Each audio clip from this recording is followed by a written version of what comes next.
Իսկ ընդդիմությունը պնդում է, որ իշխանափոխության հույս կա, բայց դեռ չեն նախատեսում փողոցային պայքար։ Հայաստան դաշինքի պատգամավորի թեկնածու Քրիստինե Վարդանյանի խոսքով այս պահին վերահաշվարկ է տեղի ունենում եւ ամենակարևոր հարցն այստեղ այն է՝ Բարգավաճ Հայաստան կուսակցությունը հաղթահարում է արդյոք անցողիկ շեմը, թե ոչ։ Նախ պետք է պարզել, թե ընդդիմությունը քանի ուժից է բաղկացած, այսինքն քանի ուժ է հաղթահարել անցողիկ շեմը խորհրդարան անցնելու եւ քանի ուժով պետք է այդ որոշումները կայացնել։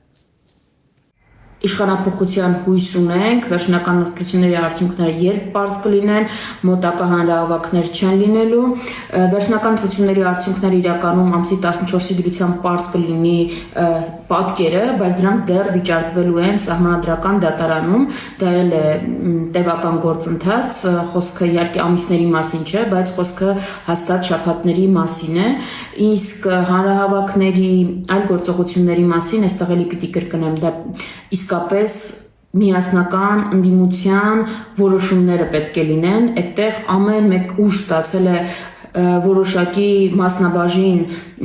քվեների, վստահության որոշակի մասնաբաժին եւ հենց դրանով էլ պետք է առաջնորդվի, այդտեղ ամեն մեկ ունի իր պատասխանատվության բաժինը, բայց այդտեղ էլի ամենաբազային հարցը արդյոք Բարգավաճ Հայաստան կուսակցությունը հաղթահարել է շեմը թե չէ, որը պարզ կլինի առաջիկա օրերի ընթացքում։